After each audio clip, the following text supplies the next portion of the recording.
Germs, magandang umaga. Welcome dito sa JRM. Eto, may naka-schedule tayo ngayong wiring ADB 160. Halika, tingnan natin.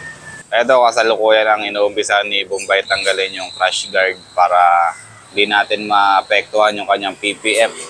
Kaya nga pala, naka-PPF finish yung kanyang paint job dito. Ito yung ADB 160 ni Sir Ted na taga Binangonan. Ayan, dumayo sa atin dito sa Kainta. Malapit lang naman para magpakabit sa atin ng MDL, horn, tsaka ano ba yun? Night Ranger. Ito, pinapatanggal ko muna yung crash guard. Although hindi naman siya nakakaharang talaga. Pinausog ko na lang para maingatan natin yung PPF ng kanyang kaha dito. Kabilaan, tatanggalin natin. Mahirap na kasi baka madunggol natin yung kaha niya. Bubukol yung kanyang PPF. Siya nga pala, ipapakita ko sa inyo yung mga ikakabit natin dito sa motor ni Sir para may idea rin kayo kung ano yung ginagawa natin dito sa shop natin sa pag-install natin ng MDL, horn, tsaka Night Ranger. Ito, tingnan natin. Ito, Germs, naka-schedule si Sir na magpakabit ng Night Ranger, tsaka P-LED, tapos Bosch Europa na busina. Ngayon, ito, ipapakita ko sa inyo yung mga components na ikakabit natin sa motor niya para may idea kayo kung ano yung klaseng wiring yung ginagawa natin dito sa shop. Tapos mamaya, pag naikabit na natin yung mga wiring niya, para makita niya rin kung paano natin ini-install yung ginawa nating harness. Ito, yung harness na yan, makita nyo kung paano natin nilalatag dito sa ADB 160. Okay, umpisahan natin dito sa ilaw. Dalawang klaseng ilaw yung ikakabit natin. Isang mini driving light na version 2, yung maliit lang. Ito yung P-LED brand na 30 watts version 2. 4 wires na rin to. 4 wires na rin yan. Ito yung tsura ng kanyang bulb. Ayan yung P-LED natin. 4 wires tapos 30 watts na rin to. Ayan, 30 watts per bulb. Okay? Next na ikakabit natin yung TDD Night Ranger. Ito, alam niyo naman yung presyo nito. SRP lang din naman to. SRP lang to kung ano yung presyo ng TDD Philippines. Ito rin yung presyo natin. Expect nyo na talagang pricey talaga tong TDD Night Ranger. So ito mamaya na natin bubuksan kasi naka-seal pa to. Naka-plastic pa yan. Pag ikakabit na natin, ipapakita natin sa inyo mamaya. Okay, ganun din dito sa Bosch Europa. Kung mapapansin nyo, naka-seal pa rin siya ng plastic. Original Bosch Europa. Available yan dito sa shop JRM, shop 2. Ito, lahat naman to.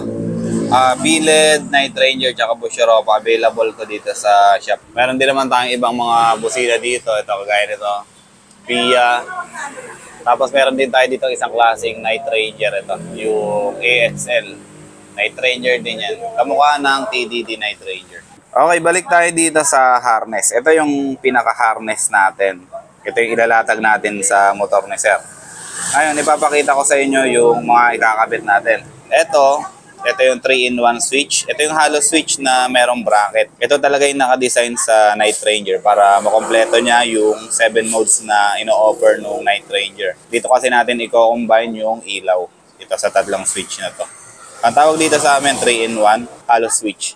Tapos, ito yung passing switch natin. Button type, mas madali i-maintain, mas madali hanapan ng pyesa. Compare sa mga sensor type na passing switch sensor. Ayan. Ito naman yung magiging switch natin para dun sa MDL natin, yung P-LED na version 2. Ito yung gagamitin natin. Meron din tayo ditong 2-in-1 na hollow switch, yung parang ganito. Pero dalawa lang. Pero mas okay na to gamitin natin kasi ito may lalagay pa rin natin to sa left side ng kanyang handlebar. Tapos dito kung mapapansin nyo, meron tayo dito tatlong fuse holder. Itong isa para sa busina. Tapos itong dalawa sa MDL tsaka sa Night Ranger. Pinaghihiwalay natin yan kasi mahirap na pag nabusted yung fuse natin, magkakasabay pa walang ilaw yung mga kinabit natin. So magkahiwalay talaga yan. Especially yung Night Ranger natin, masyadong mataas yung wattage. Kaya sinesafety natin yung pagkakabit natin ng kanyang ilaw. Ito naman yung fuse stop natin na tawag natin. Ito yung nilalagay natin dun sa fuse box ng kanyang motor. Para wala tayong cut, wala tayong splice, wala tayong singit-singit na mga wire dun sa kanyang wiring. Ito yung last switch natin, selector switch, hollow switch. Ito yung ginagamit natin dun sa busina natin, kaya tayo nagkakaroon ng stock horn tsaka loud horn. Ito yung ginagamit natin na selector niya. Okay, ayan yung mga switch, tapos fuse box, fuse stop. Ito naman yung kanyang main harness. Ito yung kanyang main harness. Kung mapapansin nyo dito, naka-color coded yan. itong mga kulay na to, naka-design to dito sa mga switch na to. Kaya meron tayong color coding. Tapos naka-design na rin to para sa Bosch Europa, kaya meron tayo ditong wire para sa busina. Tapos meron din tayo dito.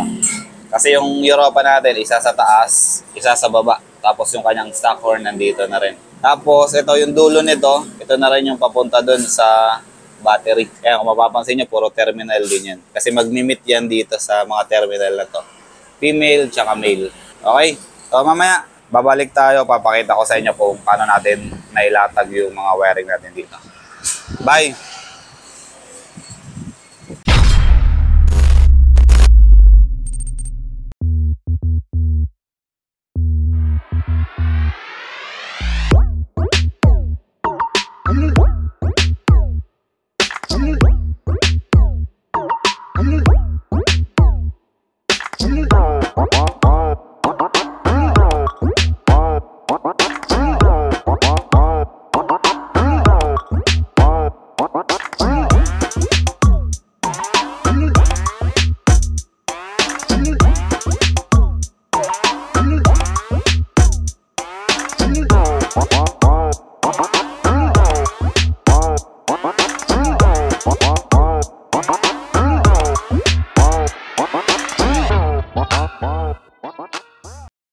Germs, ito yung initial na latag natin ng harness. Ito yung itsura niya. Dito na ikabit na natin yung selector. Pero hindi pa naman natin ito natatay. Tapos, ito na yung pinaka main harness natin. Ilagay na rin natin. Yung output para sa ilaw, andito na, ready na to. Antayin na lang natin yung ilaw. Tapos, yung output din ng horn na isa. Ito, andito na rin. Yung sa mga switch natin, ito, pine-prepare na yung sa may passing. Yung 3-in-1, ilalagay na rin. Mamaya, update natin ulit yung wiring natin dito. Update natin ulit kayo kung ano na yung nangyayari dito. Pero dito sa loob, nailagay mo yung tatlo. Dito sa may kanyang battery, nailagay na natin yung tatlong fuse holder, tapos yung isang fuse stop. Mamaya, i-connect natin yung pinaka-harness natin dyan. Tapos, update nga pala dito sa, ano ni sir, magpapakabit na rin daw siya ng sequential na signal light. Yung running, tapos yung mayroong siyang DRL. Talagyan natin to. So, bali dito, mag-add na lang tayo ng additional wiring para dun sa kanyang DRL, dun sa signal light niya. Tapos dito, isa rin dito. Lagay na muna natin yung mga switch. 14, meron ka na? James, magandang tanghali. Balik na tayo dito sa update natin sa ginagawa natin ADB 160. Eto, tingnan natin. Naikabit na natin yung harness kanina, yung pinakita ko sa inyo. Tapos yung mga switches natin, naikabit na rin natin. Eto. Ito na yung 3-in-1 switch, yung tri-switch, tapos yung passing switch, naikabit na natin. Yung selector switch natin, ito, naikabit na rin natin, nandito na. Tapos yung pinaka main harness natin. Tapos, yung Europa natin, nandito na. Naikabit na natin. Mamaya, ipifix na lang natin yan dito sa bracket. Tapos dito naman, ito, kinakabit na rin yung isang Europa dito sa side na to. Sa may left side niya. Katabi niya yung stock horn niya. So, ayan. Bombay. Sup? Yung wiring nito dito sa loob, sa, ito. Ayan, ibalik na natin dito. Na-fix na natin yan. Mamaya na natin bubuksan. Tapos nagpahabol si sir ng Street King na side mirror. Ito, mamaya ikakabit na rin natin yan. Dito rin sa kabila. Riser pa ba sir? Kakabit ka? Ayun. Tapos riser pa. Additional din riser. Tapos syempre yung sequential na signal light lalagay natin. Ito, naglagay na tayo ng additional wire para dun sa kanyang DRL. Ilagay natin. Hindi siya nakasama dun sa harness. So possible kung nagpa-schedule sana si sir na isasama yung DRL niya ay yung signal light niya na isama natin siya dito sa harness. Pero ito, tinID na lang natin siya ng ganyan para hindi naman nakakalat yung wire natin. Update ulit natin yung wiring natin dito sa ADB 160 ni sir. Malapit na rin naman matapos to, ikakabit ko na lang yung signal light tapos yung iba accessory na na-request ni sir. Okay? Balik tayo mamaya. Testing natin yung Europa. I-stock horn mo muna.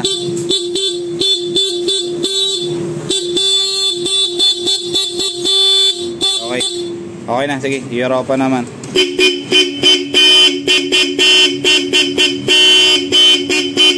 Okay na.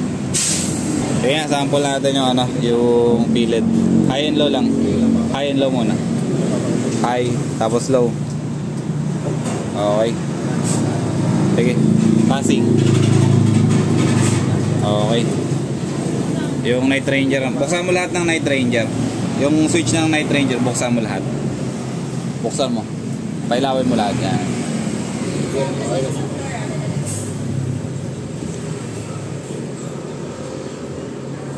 Sige, patayin mo lahat. Patay na? Okay.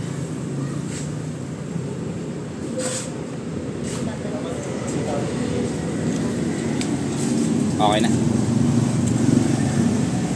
Okay, na-testing na natin yung Night Ranger, yung busina, tapos yung MDL.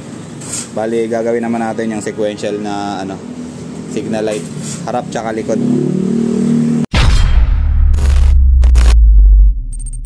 Okay, patayin mo muna yung makina. Patayin mo muna. Ayan. Okay. Ayan, testingin natin yung finished product natin dito. ADB 160. Ito na yung kinalabasan nung ginawa natin. Okay, on. Okay, kung mapapansin nyo, pag on na ignition, umiilaw na kagad yung DRL ng kanyang signal light, yung nilagay natin. Ito yung puti. Tapos sa likod, kulay pula yan. Tingnan natin.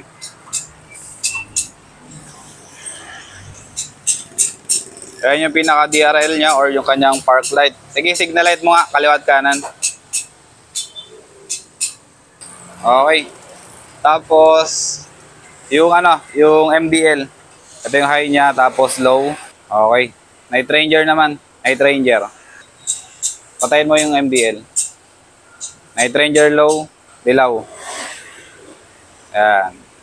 Low na puti, tapos high. Okay. Busina. Testingin mo yung busina. Patayin mo lahat ng ilaw. Busina. Okay, ayan yung kanyang Europa. Tapos ano naman, stock horn naman. Okay, sige. Okay na yan.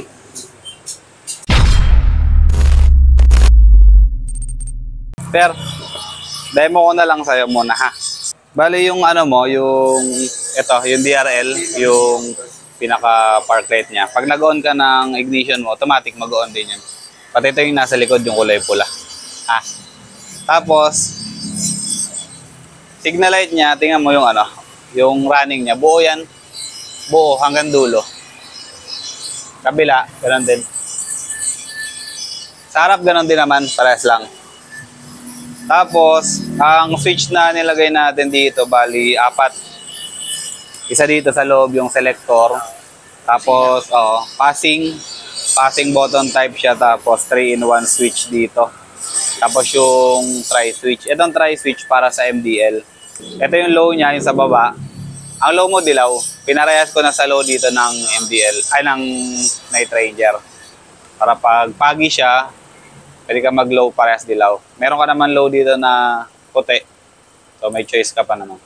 Ito yung low niya, ito yung high. Tapos sa Night Ranger mo naman, ito yung low. Tapos ito yung low na puti, low na dilaw, tapos yung high. Yung 7 modes niya, mabubuo mo yun sa combination na ito. Kasi ang totoo ng Night Ranger, 3 modes lang talaga yan. So magkakaroon ka lang ng 7 modes dito, depende sa combination mo ng switch. So 1, 2, 3. So yan na yung 3 mode niya. Ngayon gagawin mo siyang combination 4, 5, 6, tapos 7 yung lahat na. So kaya siya nagkakaroon ng 7 modes. Ngayon kung ang switch mo hindi ganito, hindi mo mabubuo yung 7 modes. Passing, magpapassing yung high ng MDL tsaka yung high ng laser Night Ranger yan. Ito yung high mo. Para siya umiilaw. Tapos selector natin dito, pag naka-normal siya, stock horn lang. Wala siyang kasamang combo. Para pag nagparehistro ka ng motor mo, hindi ka na masisilip. Pag nag-loud horn ka naman, yan, mayroon na siyang ilaw. Parang may rapid na rin siya. Ayan yung ano natin. Ayan yung operation niya. Di ka naman na malilito dyan. Lahat ng switch mo nandito sa kaliwa mo. Walang maabala sa kanan mo kasi dito ina-avoid natin maabala yung throttle hand mo. Kaya nandito lahat yung switch natin. Okay?